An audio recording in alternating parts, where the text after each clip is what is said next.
Welcome back, everyone, to another episode of the Talk Your Shit Sports Podcast. Welcome back.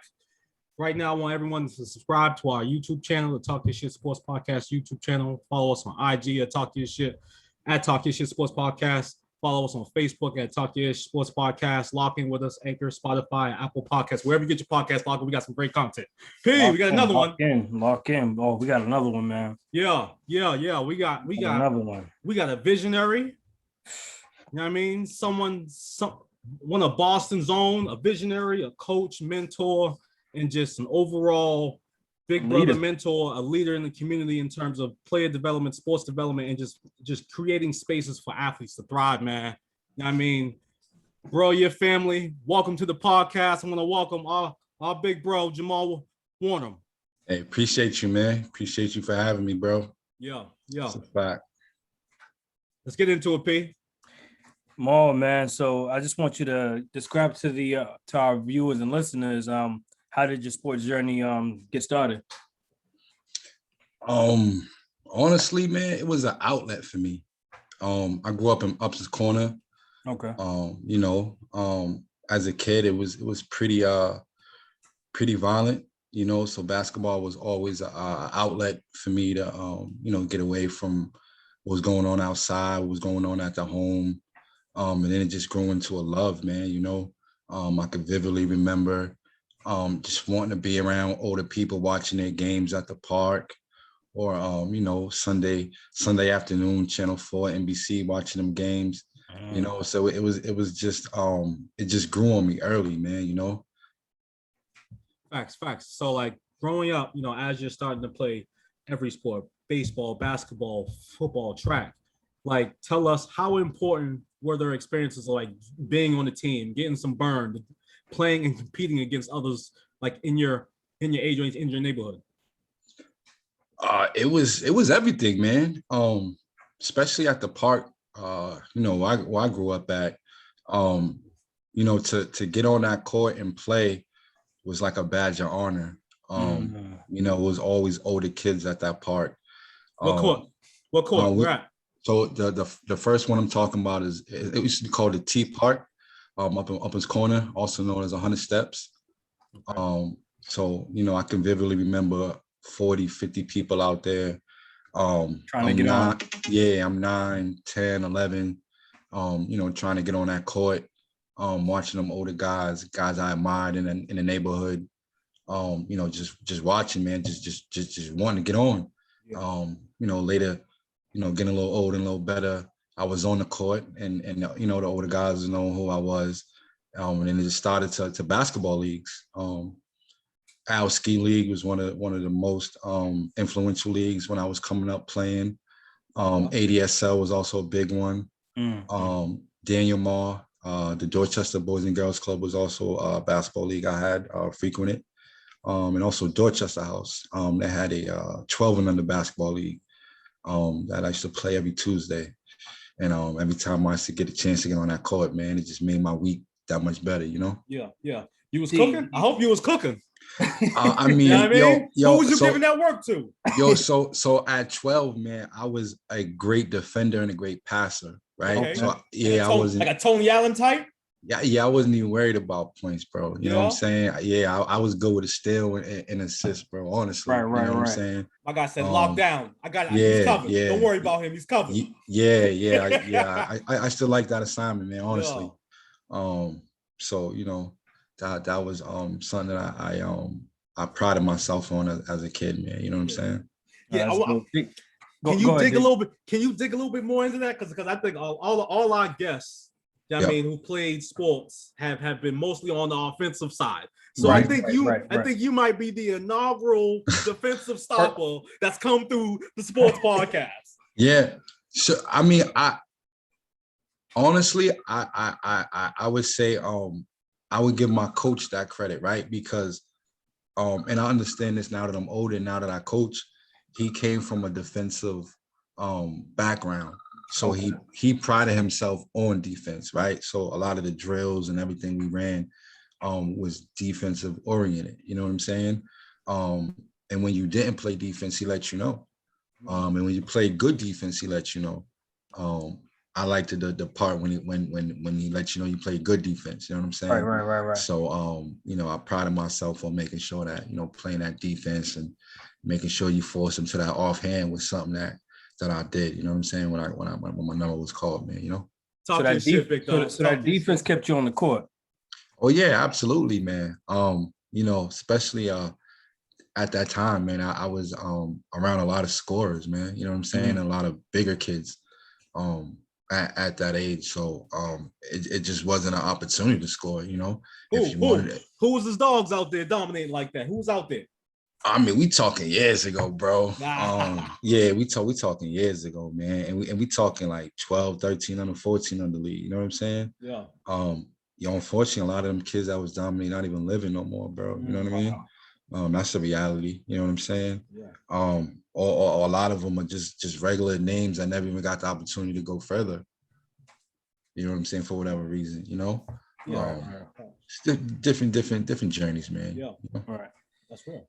D, I want you to dig in and how those summers, because I remember you, I mean, you have older brothers, and when we played them nice hot summer nights on the courts, how important was that when you got that nod from the older heads when you got on the court, D? Oh, it was time to work. You know what I mean? I knew this was gonna be fun.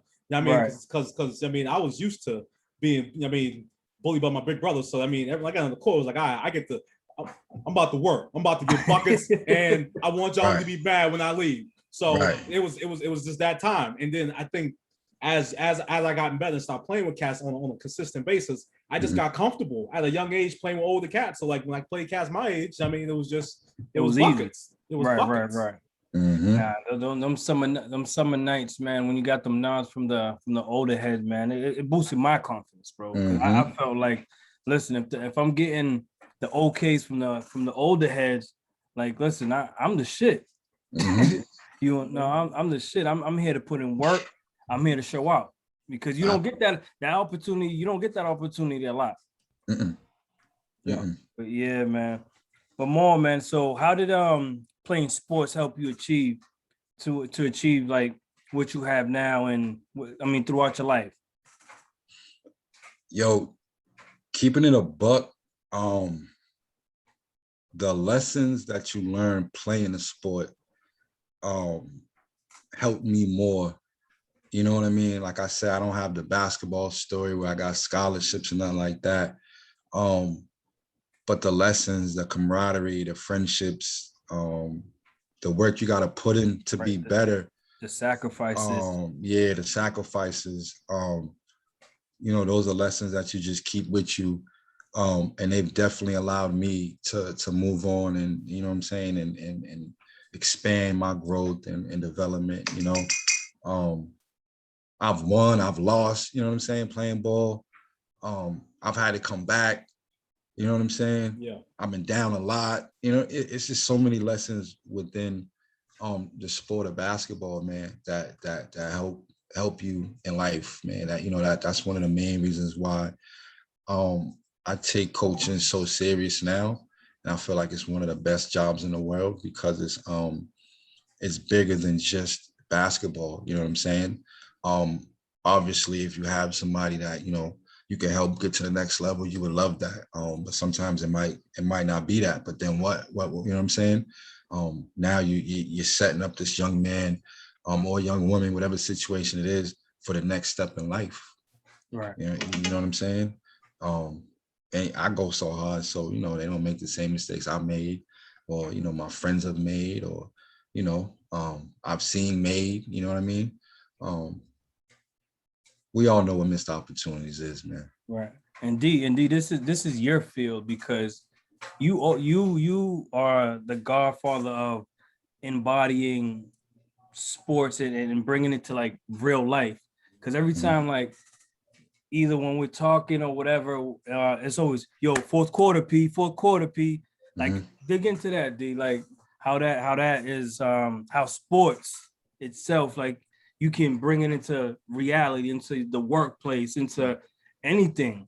It's important, man. It just helps you. It gives you a skill set to know how to, like, navigate.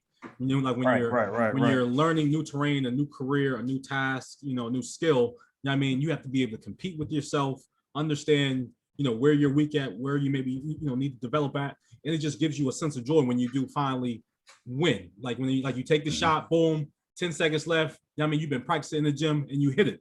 And then you start doing that on a consistent basis on a day in and out. And then life starts to come at, like, it starts to form in the way that you're manifesting it. That's just the way I think, man. But P, man, that was a really good point, man. And Maul, man.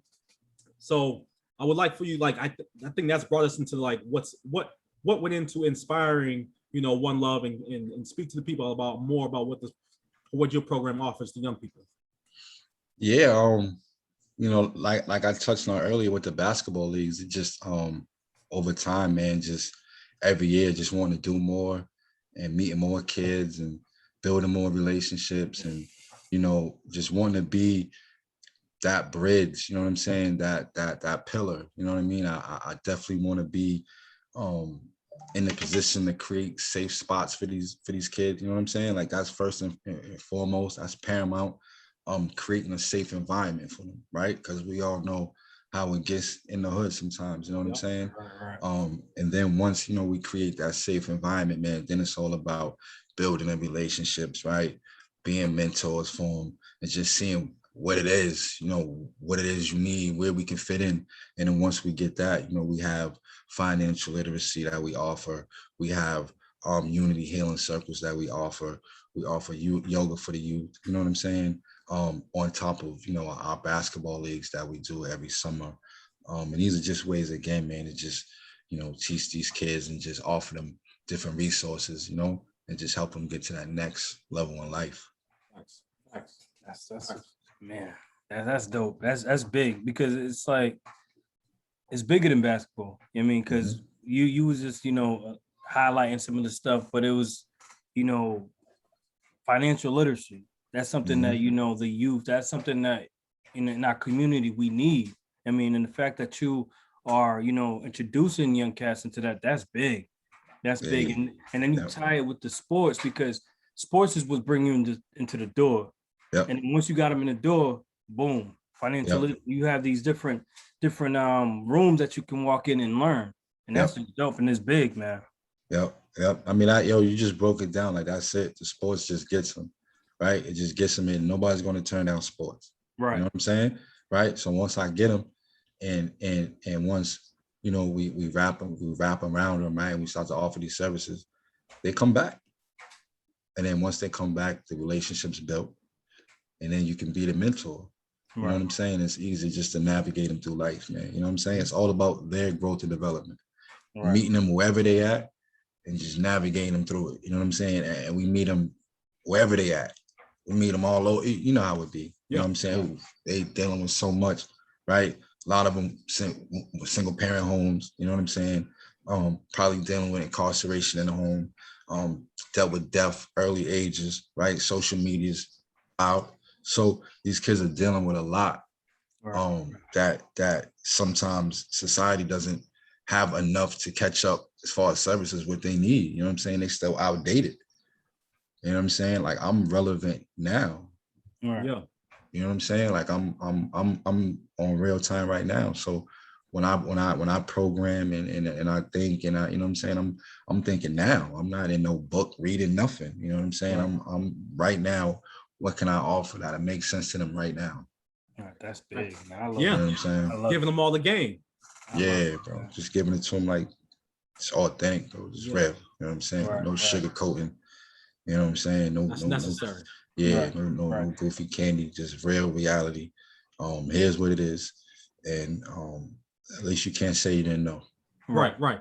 And that's dope, man, because no bullshit, straight 100. Like whenever I had some real good dialogue with an older gentleman, whether it's a mentor, brother, cousin, someone in the neighborhood or in a program that I was a part of, that whatever I took from it, it got implemented into my game on the court or on the field. Mm-hmm. You know what I mean? Because it helped me create mindsets. You know what I mean? When everything is happening on the field in terms of game situations, you can't crack. You can't like these conversations give us the confidence, give us that foundation. Like, yo, we get in a tough situation on the court, on the field. It's tight. Fourth quarter. You know what I mean? We need a bucket. I mean, we got to go be able to go get it. And like, it gave us mindsets to go out there like, all right, cool, I'm gonna come off this pick and I'm I'm letting it go. Or I'm dishing it out. Like it gave you like on the court, it helped fuel like the intelligence, learning the game, and then executing it in pivotal moments, man. And more, I want because I think this is important because whatever's going on in the world usually keeps pace and like you can kind of see how it manifests on the court. And like so the game has changed from the 80s to the 90s to the 2000s and the 2010s, and now we're in the 2020s. So these young kids have grown up watching Steph Curry, Dame, the KDs. So like, how are you teaching the game to meet them where they're at? Because right now, these young kids are coming to half court and letting it rip, bro. How are you teaching the game of basketball with that? And that it's really dope. And I think it's caused the game and coaching all to expand, and then they like find a middle ground. Cause like, yo, I'm letting this shot go. You know what I mean? Right. So let's work, coach. How do you teach it? Like for me, I that's why I like kind of teaching the younger tier, right? You can't break that, bro. Right? Like they see it. Oh yeah, unfortunately, that 3-point shot is just you know what I'm saying? But there's still certain aspects that no matter what, you're going to need to get to the next level. Like you're going to need to understand what it is to read the defense as a point guard coming up the court. Right? That has nothing to do with 3-pointers or nothing. Right? So before you even get to shooting a three, right? Learn what it takes to be in position to shoot that three. Okay, shit, big dog. Yep. You know what I'm saying? Like it's like old school math, man, breaking it down to the simplest form. Like, you know what I mean? That part will not change. You know what I'm saying? That ain't gonna change, bro. So you still see all these 2000, you know what I'm saying, era of basketball, but you still break it down because once they get to the next level, if they're fortunate enough to get there, they're still going to have to know the basics of basketball. Right. You know what I mean? Yeah. So I get that you're seeing what Steph is doing, but I need you to know and understand what he does to get there. And if you don't do it, you're cheating. You know what I'm saying? You're not, you know what I mean? Like he spent thousands of hours, countless hours in the gym. If you're not spending a fraction of that, you're playing yourself. And this is what they need to, you know what I mean? They need to hear that, you know what I mean? They don't need to hear, oh, bad shot. Nah, why is that a bad shot? You know what I'm saying? Yeah. That's factual. Yeah. Like I just had a 1500 BNBL game, right? And it was hard, it was tough because it was two teams that knew each other and played outside on the basketball court, right? And once you get inside the basketball, it changes. So, and when you change, you have to adjust to the settings. You know what I'm saying? That's just life. You feel me? If you don't, you're gonna get burnt or freeze to death, whatever the weather is applying. You know what I'm saying? Facts. So like, it was hard. It was frustrating, man. But you gotta put. Like what was happening like in the game?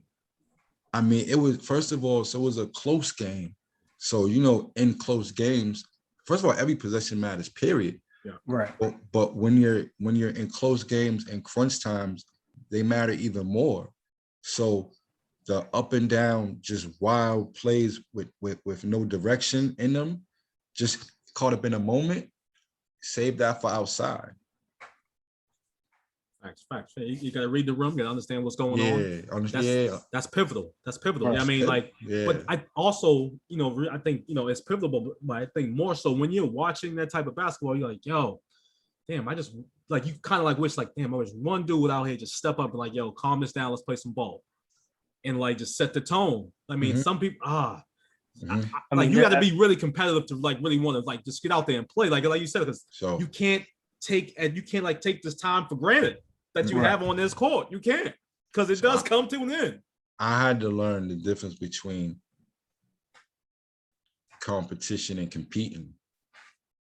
Well, break that down for me, big Right, dog. right. Break that down for me. So like when you compete, right, that means you don't stop to the last clock. You on the whole way.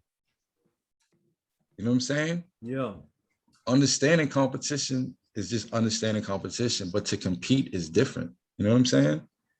So like for me, I didn't start competing in life until I started sacrificing and making the changes to be where I am.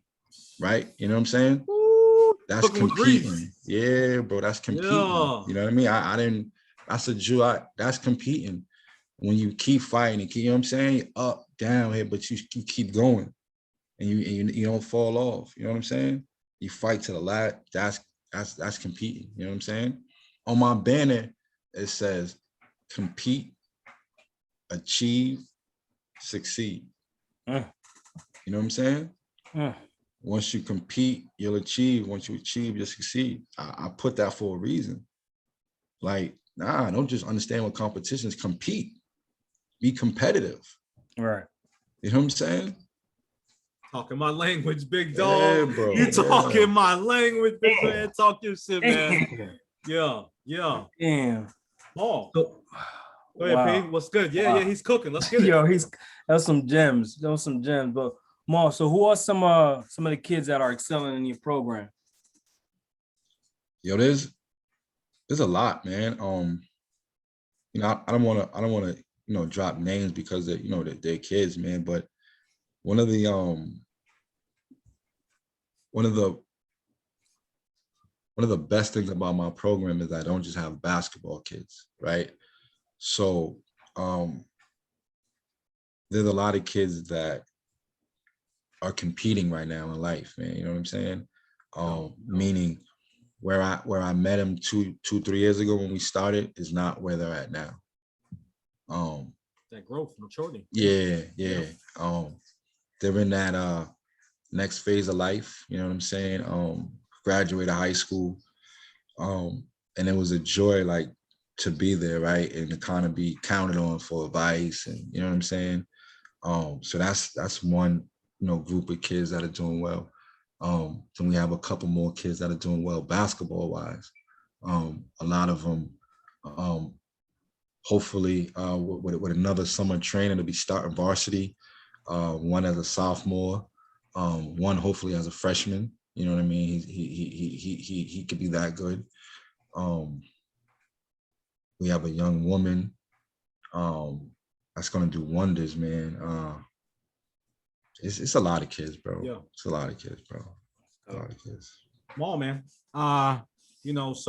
So being in this space of mentorship and player development, youth development, community development, community building, building this type of institution, man, I think, we will bode well, everyone watching, man, and just tuning into you right now is the how can the city here in Boston and just Massachusetts as a region, support youth sports now? Like, what is missing? If you have any suggestions for a path forward on how we can continue to support athletics here to get these kids to the next level, in case any policymakers or any decision makers are listening, what would you insist that they do?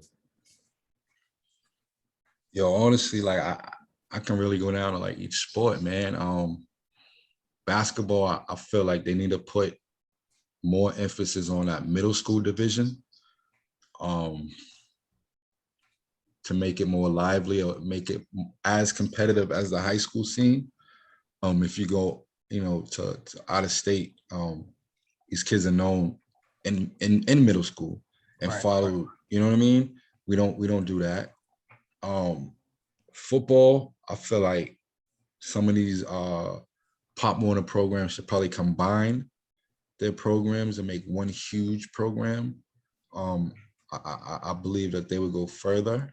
I think we should offer more sports like lacrosse, golf, in the city. I feel I'm with you on the golf. I'm with you on that. Right. I'm with you on that. Yeah. Yeah, Tennis, why not? Yeah, it's all of it. Tennis, volleyball.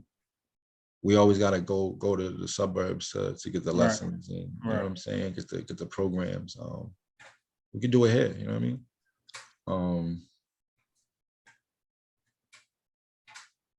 Implement more martial arts and taekwondo, you know what I mean? Put a bigger emphasis on that, more self-defense. Right. Boxing, you know what I'm saying? A lot of these kids is angry, man. Right. It's 100, need to release it. Right. And it's funny that you say that because I just finished watching that Mike Tyson documentary.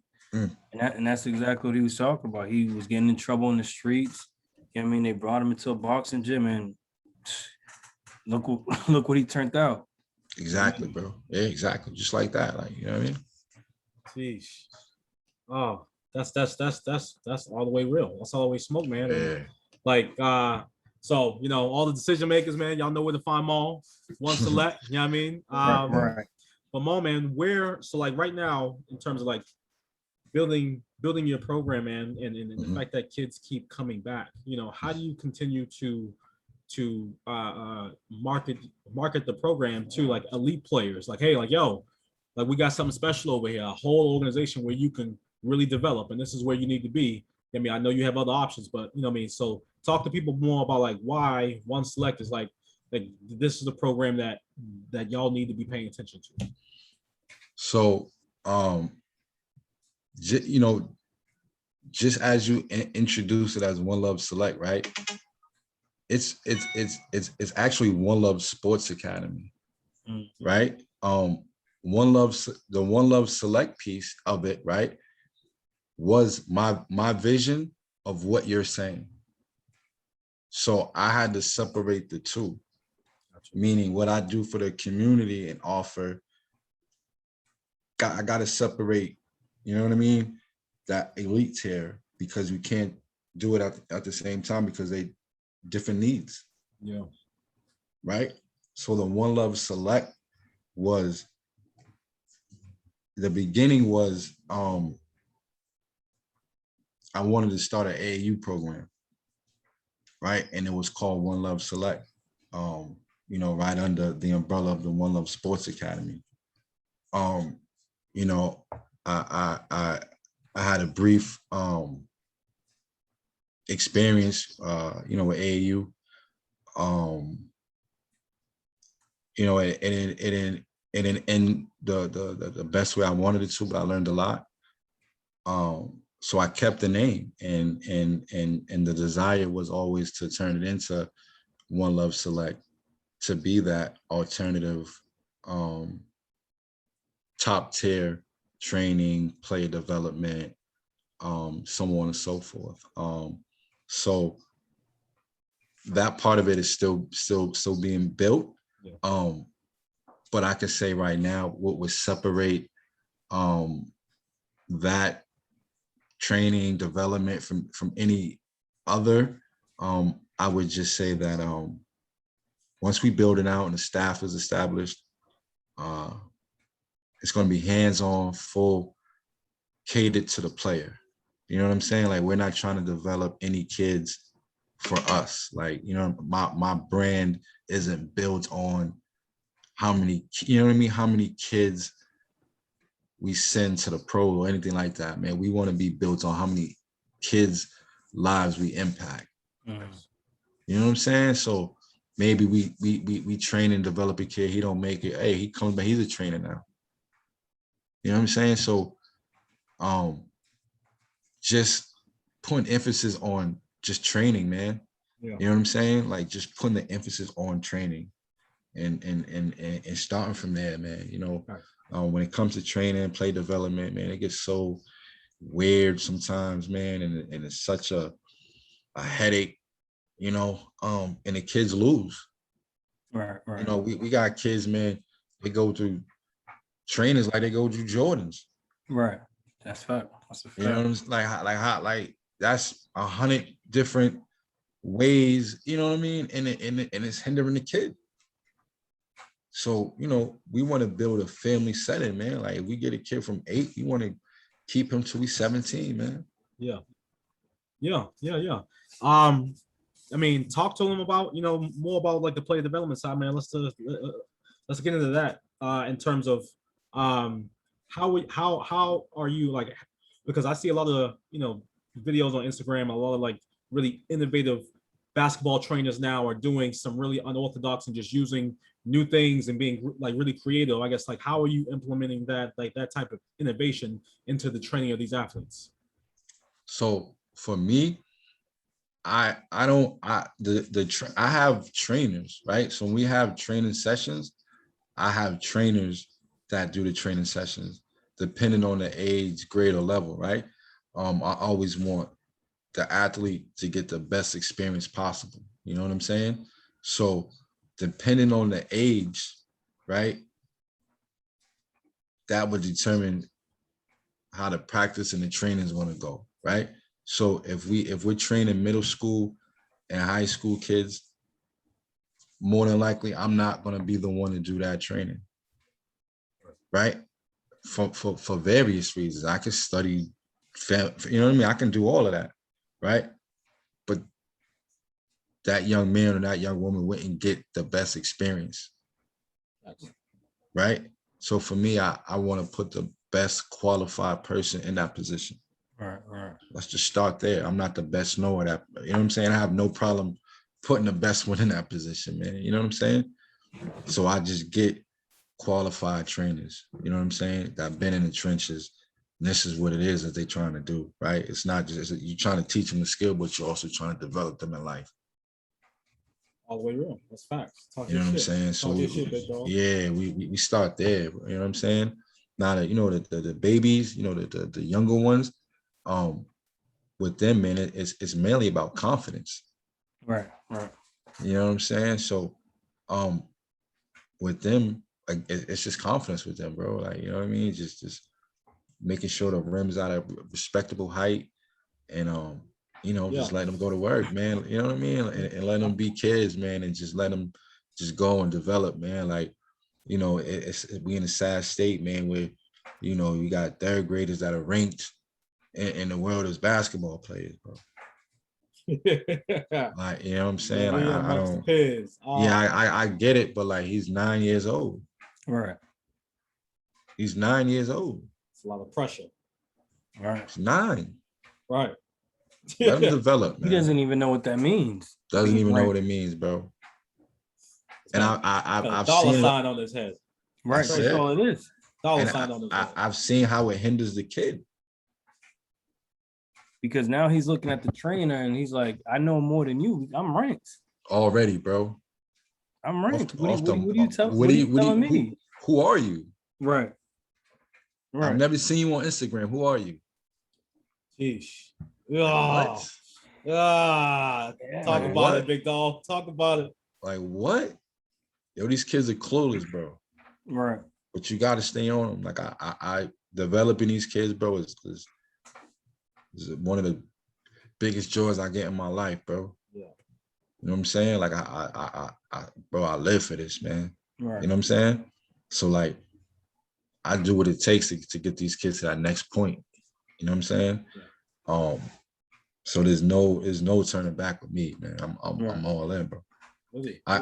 This is my schedule. I do my basketball league Monday, Tuesday, Thursday. I coach on my lunch break. Sunday we do training. Saturday I do trainings before I go to work.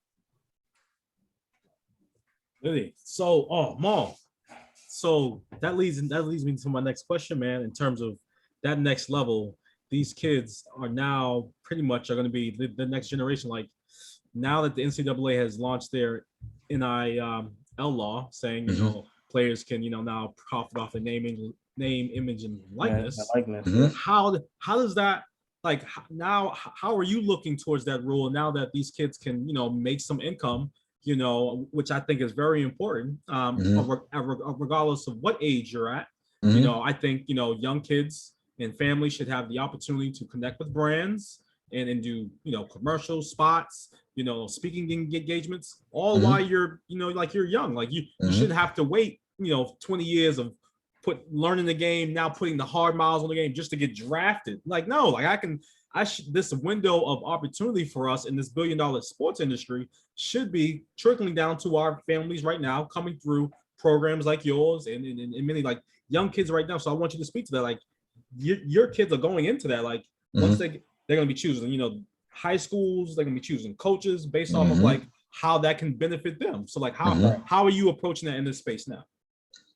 So like, this is where like financial literacy is paramount. Right. You know what I mean? It's where understanding what ownership means and all of that, man. It's bigger than basketball. You know what I'm saying? Like, yo, when they say you want to hide something, put in a book, they wasn't lying, bro. Right. You know what I'm saying? Like, you got to educate these kids, man. Before you can even begin to talk about all that, do they even know what it means? Yeah. You know what I'm saying? Like, do they even know what finances are? Like, do they even know what any of that stuff means? Yeah. You know what I'm saying? Just start from the beginning and walk them through it, man. Yeah, because when this came out, when this came out, I was like, this is a major shift in youth sports. Like from the babies all the way to high school to college. Like this is this is going to fuel our economy. This is going to change, like the next wave of sporting technology and gear. Like this is a major shift now. No, but it's happening. It's wild. Hey, remember that. But it's beautiful though. I do support it because now, families can start. Reaping the benefits. Definitely. While their kids are going through it, while you're going through the grind. Like no, I don't think any parent should have to choose between their child's sporting fees and rent or light bill. That shouldn't happen. Look at that little the young black girl that played baseball. Like that wow, that Pop Warner League made mad bread off her. Right. Tickets. Yeah. Mad bread off. Yo, bro, are you kidding me? You know how much bread they made off her? Yeah. Like that's so. I'm the thing is, it's crazy. It's wicked. Everybody ate. Every game she played, everybody ate. Now it's time. But her and her family. Think about it. Everybody ate. The restaurants, hotels, everybody sold out. All over the country for her. Right. And now this is why it's paramount. Yeah. That I'm pretty sure you already have this in the works, man. But all the sporting organizations here in Boston, Massachusetts, even around the country, globally, need to be implementing their strategies on how they're connecting. How they're managing this. Because if you're not a part of the process and you're just letting the families do it, then where are the lessons? Where's the institutional knowledge that needs to be to help build that program? Because this economic driver of a law that just opened up for us to create generational wealth is massive, especially with athletes. And speaking about black and brown kids, like that's what we do. Right. What I mean? From as soon as we out with the bottle, throw them in the basketball, throw them in football, give them a glove, here's a track shoe. Let's get it. Like you going to play. So like it's paramount to have this, have an understanding of what these laws and new policies do and the benefits and connecting, with the small business communities, in your region. Your Chamber of Commerce's to create those bridges for resources for young athletes, man. And I'm all support of that. Nah, but it starts, you have all these distractions, Z, man, especially when we were just talking about these kids that are ranked, because now you're a kid that's ranked. You're not thinking about finances. You're not, because no one's pulling you to the side saying, yo, you need to financially know what you're doing, because you're gonna be worth something, especially if you're ranked in the top 10. You're gonna be worth something. So you need to know the ins and outs of your finances. Nobody's telling them that. Everybody's go to the gym, go to the best trainer, go to this school, go to that school. But once you go to this trainer and then you go to that school, let's say you go to Duke or whatever, Duke is selling out every day, every game. But that kid, he's not making no money off of that. Coach K's not telling you, hey, yo, listen, get some bread or go to the gym. Go to the gym. And then you're going to college, and half these kids, like if you're ranked, you're leaving college after 1 year. You're leaving college anyway. Right. Like anyway, yeah. Right. And then you go in the real world, and then you're like, yo, what the fuck?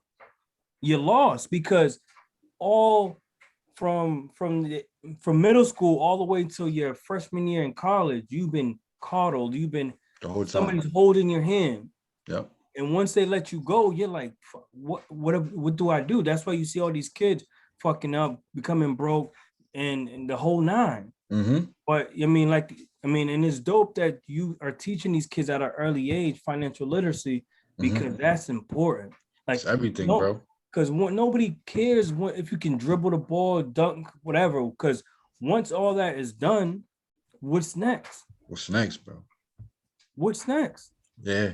And when you live in life and you understand the numbers and years and all that, you see, man, like, bro, you only in the NBA, man, maybe 10 years. Right. Maybe. Right. Maybe. Right. And then after that, like, what do you have? Yeah, after that, then what? You know what I'm saying? Then what? Like, that's what it just, as you get older, man, things get more important and less important, man, right? And just for me, man, just making sure these kids have everything that they need is way more important, right? Right. Just wasting time is less important to me. Right. Facts. Small man, on a marketing tip, and in the age of social media, we got tons of platforms, everyone's on, Instagrams, the Facebooks, the Twitters, the Twitch, TikTok, and Nick Knock, whatever. There's like thousands of them, man. How are you able to, while you're coaching and mentoring, how are you able to leverage social media in the followings of some of your kids to like promote your events, let folks know about, this particular team that they need to be supporting, like really, how are you leveraging, social media for your benefit of your program? It works phenomenal, man, because all the kids are on social media. Yeah. But to be honest, bro, like I need a social media team, man. Yeah. Like these kids be my social media team, bro. Like, Max, like, yeah. Yo, bro, like that's where it's at. Yo, bro, they hold me down so much because it's like, even with like camera got all, like I be running around doing some. These kids, I be like, yo, listen, man, I need 10 photos from your phone. Text me later. You know what I'm saying? Right. Like, yo, for real, bro. Like, yo, you need it so much so quickly. And if you photographers all the time, you need photographers. Let's get it. All the time. So, sometimes I'll be booking them. They don't come for whatever. But you always need constant visuals, right? And I'm learning that more because my first 2 years I could care less. Right. Right. To me, I felt like it wasn't being authentic. Right. You know what I mean? Yeah, man. Like, I don't know about y'all, man, but like growing up, like I really didn't like watching sports on TV. It just gave me a different feel. Like the visual was there, but like being at a football game or being at a basketball, being at a baseball game, it allowed me to lock in better, man. So and I think now, I think what you said is very poignant, man. It's like sports is so visual, like visualizing sports and seeing it is a totally different experience, whether it's in TV or in person. And just how like we go about, connecting with the programs and the players and the brands that we really love, man, is real. Yeah, we need that visual for sure. Like for me, I my coaching is a two-way street, right? When I coach, you'll get a couple plays here and there, right? A little zone, man, all that, right? But I'm more a lesson, you know what I mean? Like finding the lessons in the game and having you walk through them lessons, right? And walk out of them. You know what I'm saying? Right. I'm big on that. Yeah. Because all the games are different. They all different, man. You know what I'm saying? So I use those and apply those in game sense. You know what I'm saying? I'm not a real big X and O's guy, man. You know what I'm saying? We start off, we play man-to-man defense, man. Right? I like to make them challenge themselves, man. I like it to be a personal challenge. You know what I'm saying? And I like them to dig deep and challenge themselves. You know what I'm saying? Zone is cool, right? But you're relying on, you know what I mean, others, right, to really help you. That man-to-man defense just teaches a lot in life, man. You know what I'm saying? So I you know, that's one of the things I like to pride myself, make them man-to-man defense all day. So in game, so right now you're saying, all right, so even when, so let's say you're down 20, you still playing man to man, or you up 20, are you still playing man, or was it just both? It's man all game, every game, 365? I mean, clearly if we down 20, we'll make in-game adjustments, right? Yeah. But within them adjustments, you're going to be held accountable individually at some, you know what I mean? At some point, we're going to get it back to the essence, right? Because it's about you saying to yourself, I'm locking him, you know what I mean? Right. Setting a goal and achieving it. You know what I'm saying? Individually, you know what I mean? That's why I love that defense. But of course, man, if we down, we can't do. If we down 20, the man-to-man's not working. Right. We gotta getting waxed. Getting waxed. We probably would have got out of that. Yeah, we probably would have got out of that down 8. You know what I'm saying? So we get to 20. You know what I'm saying? Facts. But again, man, I don't coach for a school. I'm not to say I'm not here for the wins and losses, right? Because I mean, we're human, right? Right. But I don't care, bro. Yeah. I'm really there, you know what I mean, to develop them kids, man. And that's what I love. I mean, throughout this whole podcast, this episode, what I've been getting from you is like, it's life. It's not just basketball, it's life. So those one-on-ones, those man-to-mans, it's like, I'm gonna hold you accountable. How bad do you want it? Mm-hmm. Like when you're going through the grind, whether it's at school, life, work, whatever, how are you gonna get up out of it? And that's something that I'm getting from, you know, that's the vibe that I'm getting from you, because you're teaching these kids about life through basketball. Like, how are you gonna make it out of the situation? This man been busting your ass. He put 15 on you. What are you gonna do? What adjustments are you gonna do? How hard are you gonna play? How bad do you want to stop that next point from him? And that's something that, I mean, I've been picking up, and I love it, man. And that's dope, man, that you're teaching these kids through basketball about life lessons, man. And that's dope. Yeah. And they could apply that life lessons right now in their actual world. Right. You know what I mean? Like, they could apply that lesson right now. Right. Facts. Speaking of life lessons and you know, channeling that into what you can do on the court instead of playing man to man. Talk to me about the Suns and Bucks. I want to know what your take was on this series. I want you to hold. I mean, there's a certain level of accountability I think CP3 needs to hold. So him and Monty have. I got to get some things off my chest. I was like, y'all had it, had it, but then y'all got big headed.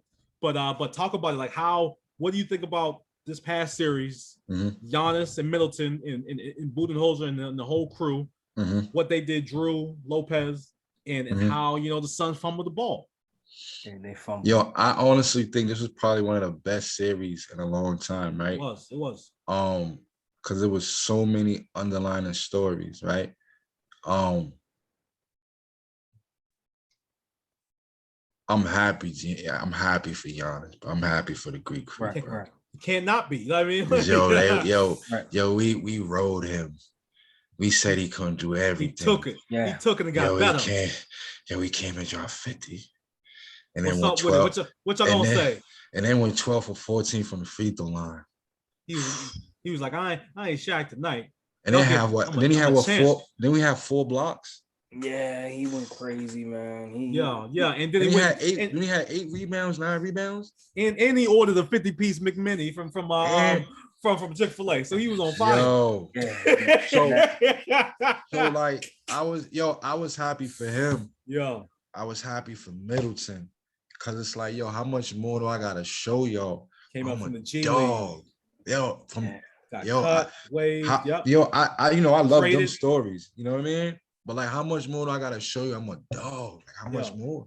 He bust ass every series. The coach, yeah, we rode him. Oh, Yeah. yo, bro, he never changed. Yeah. So, you know, for me, man, I was very happy for Drew Holiday. CP3 definitely needs to be held accountable. He shit the bed for 2 games. He literally cost them one of them games. I have no idea what happened. You know what I mean? But we can say that when they was down 1, I think they say it was 3-2. When they was down 1 with like 5 seconds left, and Devin Booker drove to the basket, and Drew Holiday stripped the ball, and the last play was the alley. I felt like, you know, maybe Monty should have called a TO. You know what I mean? Drop a better play. So, you know, as much as CP3 gotta take it, man, we gotta pass it, man. You know what I'm saying? Like Devin Booker. Yeah, facts. Yeah. You know what I'm saying? Like, yeah. He wasn't efficient. You know what I mean? You ain't Kobe. You ain't Kobe. Yeah, but the media put that in his head. Yeah, he ain't Kobe. He ain't Kobe. So how much credit are we giving the Bucks defense? Because I mean, it was evident. They was in them. They was up 2-0. Drew Holiday was put on CP3. He played him 94 feet. That changed it. That changed it a lot. That changed the whole series. And then you got to play him on. You got to be on defense while he's on offense, busting your ass. Right. Chris Paul. So just putting that with 6'4" body on him, backing him down. 94 feet though. Yeah, we guarded him 94 feet the whole game. I said, oh, and here's where one of my contention points with him, like, one, played too many minutes. Who CP? CP3. Yeah, coming off of COVID, you're playing too many minutes. 2, second part, Monty took Cameron Payne totally out the game plan. And I don't see how you did that. Yeah. He won you the Clipper series. How do you take him fully out of the game plan and not allow him his speed, his knowledge of the game, he closes gaps fast. Like, how do you not put that on the floor in combination with CP3? You know what I mean? You let CP3 take what, 90% of the minutes in the finals? And he, come on, Tim, like, it was drastic, but we saw like why he should be in there. Right. I was just like, Monty, what are you doing? Yeah, he definitely shit the bed with, sending Cameron Payne, because he could have helped him. He definitely could have helped him. But push the rock, get up the court, baby. Right. Come on. But I mean, he had what's the other with Johnson? He was cooking. Right. He was, and then the other homie, not Johnson, but Johnson's a 3. Bridges, you talking about Bridges? So Bridges was on the 2. It was just like, I just felt like he should have found more ways to get him. Bridges, you needed Bridges because he plays defense, but like, Bridges play defense. It's tough, man. Like that Suns team was, I think what got him through the season is kind of what hurt him in the finals, right? They had 3 players in a cast that showed up at different spurts. Yeah. You know what I mean? Like, they didn't have a solid, you know what I mean? Like Ayton's a rookie, he's 19, 20 years old. You know what I'm saying? Right. So majority was CP3 and Devin Booker. You need it at that moment with the Bucks, bro. Right. You know what I mean? Right. Frank Kaminsky off the bench wasn't cutting it. Right. Ayton can't stop the Greek Freak, bro. No, he was all over him. It was busting his ass, bro. He made him like a baby.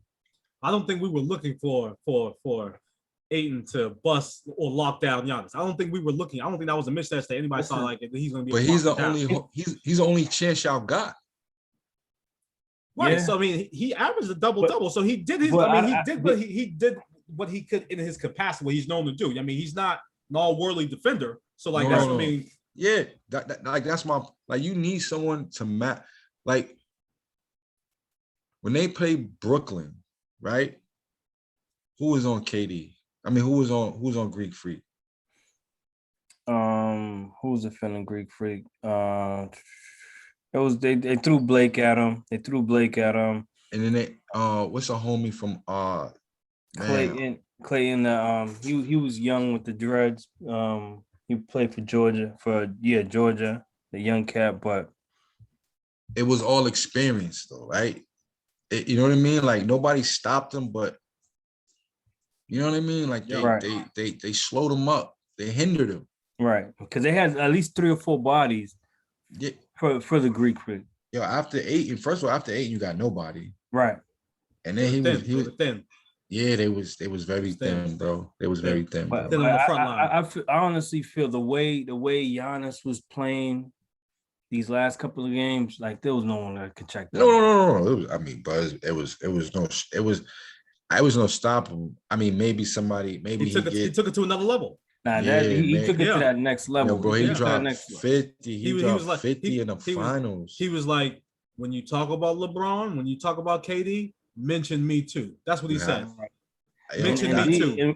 And you know, I've been on the show. I've been getting on him. That's what he said. On him, but mention me too. That boy shut me up, man. He went for 50 in a closeout game. I'm gonna talk about Giannis in my what the fuck moment for the week, man. But he impressed me, man. Yeah, I'm a believer. I was a Greek basher. I was like, yeah, you know, if he's out the paint, he's you know what I'm saying? He's expanded useless. his game. Oh man, I watched that whole thing. Those countless hours. I don't think he expanded his game. Mm-hmm. I think he figured out who he is as a player. Mm-hmm. Like he knows, like I'm gonna drive the ball, I'm gonna put it up, and if it comes up, no one can check me while I'm in that paint. Nobody can check me. Nobody can check me. You can put your 7 foot. I'm gonna go downhill on him. He's too slow for me, and I'm gonna dunk on him. I'm not taking these threes. I'm not a 3-point shooter. I'm gonna just bring it in the paint, get fouled, and I'm gonna make these free throws. Like he told himself, if I make these I'm gonna get fouled. Because at first, I think in that Brooklyn series, he was scared to get in on that line. But then he told himself, yo, fuck it, I'm trying to get this ring. So I'm playing the Giannis way, and he played that shit to perfection. Oh, did he, man? I'm a KD guy, man. I'm a KD. I feel bad for my guy. Like if he would have had size 12, size 12 instead of a 13. If he would have had somebody else besides JoJo Harris out there with him, like yo, bro, he had absolutely nobody. And James Harden on one leg. Like he had nobody. He just needed one. And that shot was cold as fuck, man. That shot was size 13. He needed a 12. Sheesh. He needed a 12. But if he had one more player, if he had one more player, he'd get that ring, man. The ring is Brooklyn. But I've been thinking a lot about this lately, man. I think it's more than that, man. Whenever we see like moments like this, in terms of like, yo, that dude, he just needed one play, like that performance. I honestly think like we get. I think that gives others on the court an easy exit. I mean, Cat's made it to the NBA Finals, dog. Eastern Conference Finals with that roster. So what that tells me is like these are some of the best players, dollar for dollar around.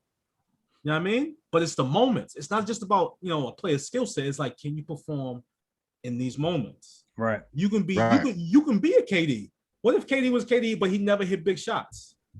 You know what I mean? Absolutely. So like the Joe Harris argument, I'll just be like, yo, Joe Harris is an actual shooting, like he's a dog with the rock behind the three. He's one of the best in the world at doing it.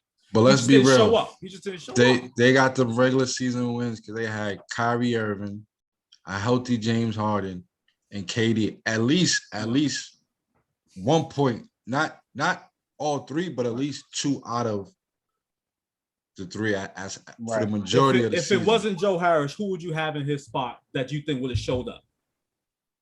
Oh, yo, you could have put George Hill in that situation and he would have showed up, bro. Georgie's you could have put Georgie's over the hump. Georgie's over the hump. You could have He's put over- George. You could have put George. Georgie's over the hump, Nah, he'd hit. Like, George Hill, he's a playoff performer. He's not a Yo, bucket bro, getter, like, yo, He's a I be, playoff performer, not a bucket, but bro, he's you gonna put- do a job in the It's playoffs. the playoffs. You gotta get a yo, you bucket. put you put George. He He's give gonna you do a job. he give you a solid 14. Right. He's If gonna solid. do a job. if Clutch more. Yo, he give you maybe clutch mid ranges. Clutch. Okay. Good floor general. Okay. You know what I mean? Like Joe, Brooklyn's still looking for Joe Harris. Yeah, Joe, you don't running even know where he around, at. you shooting threes. If you ain't getting a three, you're uncomfortable. Like Joe, I don't know. Come on, Joe. I need you to take it to the rock sometime, Joey. You know what I mean? Oh man. Come on, man. You got inconsistent Joe and you got Jamal. Yeah, you got Jamal Crawford at home. How that work? Yeah, yo. So it's dropped 50 in his last game. Crazy. Still doing it. And you're not in the league? How you not in the league? I would have took Jamal Crawford over right. Or even ISO Joe. I'd have took him, bro. ISO Joe. He's still out there giving buckets. That's Liddy, man. Maul, man. Yo, we covered a lot, man. We thank you, man. We salute you, big dog. Appreciate you, bro. You know what I mean? It's all the way lit, man. You know what I mean? Start to finish, man. The mindset, the man-to-man defense, the services outside of just basketball, man. To really pouring into these young men and these young women in the community, man. To continuously, being innovative and really living on your vision, man. I mean, because it's very important, man, that the city of Boston, man, all the Boston's neighborhoods in the greater Boston area, man, need more voices in this space, more visionaries, more movers and shakers like yourself, man, to continue to build those bridges and those resources for these young people. Mm-hmm. I appreciate you, man. I appreciate you reaching out. And every time I hear that, man, I definitely thank you, man. I always follow up by saying, bro, we out here, bro. There's a lot of people out here like not getting the notoriety or not getting these opportunities for whatever. You know what I mean? I'm humble, right? I thank you. But I don't hold no big, you know what I'm saying, plateau. But there's thousands. I'm following someone else's lead, bro.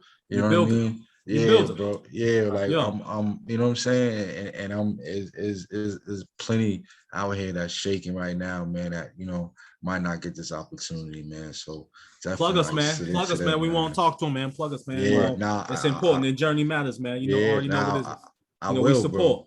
Bro. I will, bro. I honestly will, bro. Like this was dope. This is all the way. Yeah, this is all the way dope, man. So, before we get out of here, man, we always ask our guests, man, just like, what's one thing you want to impart on the younger athletes or, coaches, trainers, just sporting families? What kind of motivation you want to give them right now in this moment?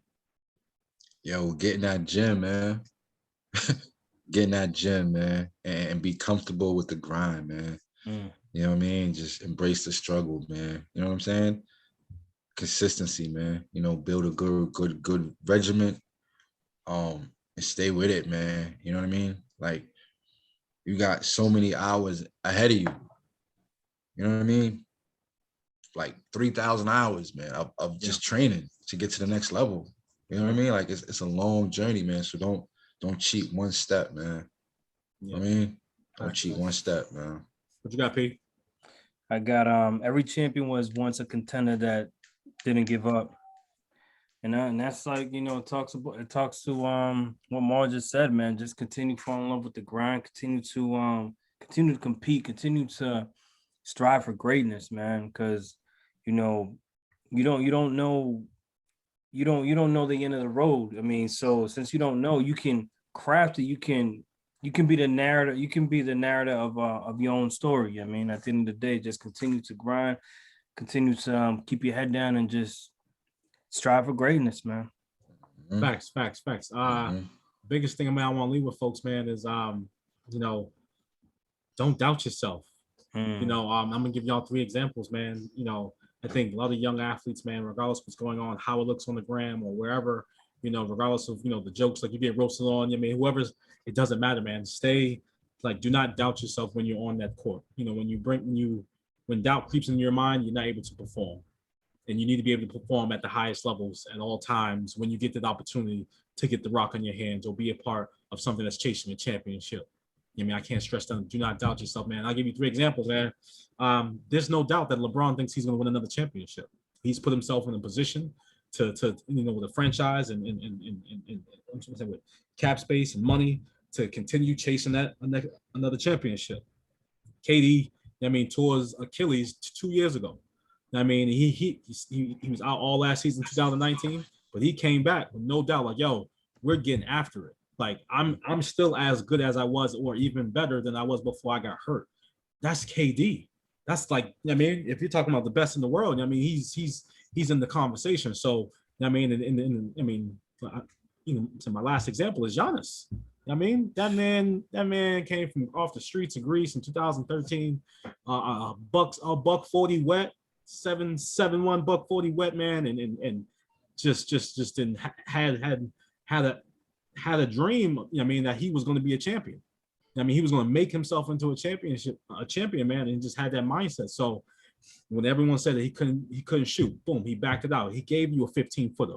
Boom. When everyone said, he don't have no handle, he can't go right to left or left to right. Boom, he worked on that. He's giving by guys the shimmy and banging on them. In between the lines. So now with like wherever, he's taking it 94 feet, and this young man's a champion. Signed an extension with this franchise, small market franchise, and took them to a championship, and has elevated not only the game, his brand. Just to see another, prominent black man winning the championship, that shit's amazing, man. So don't doubt yourself, man, because greatness is on the other side of that. You know what I mean? Yo, big salute to you, big dog OG, man. You know what I mean? However we can support, man. You know what I mean? Let us know, man. You know what I'm saying? We there, we'll post, repost, and you know what I mean? If you want us to talk to some kids, man, we're always available, man. But you know what I mean? Yeah, no, this was dope, bro. I definitely appreciate you, man. Both of y'all, man. Definitely was dope, bro. Yeah, everyone go right now and subscribe to our YouTube channel, the Talk Your Shit Sports Podcast YouTube channel. Follow us on IG at Talk Your Shit Sports Podcast, Facebook Talk Your Shit Sports Podcast, Anchor, Spotify, Apple Podcasts, wherever you listen to that. Go really lock in with us. We got some amazing content, amazing journeys from folks, from trainers, coaches, athletes, and current and former athletes, man. Keep building with us, y'all. Because these are leaders in our communities, man, and we want you to get to know them and what they're doing and what they're offering to young people here in the region. Man. Yes, sir. Yeah. All right, fellas, and I y'all. We'll see y'all next week. And we all right, out. bro. Peace, man.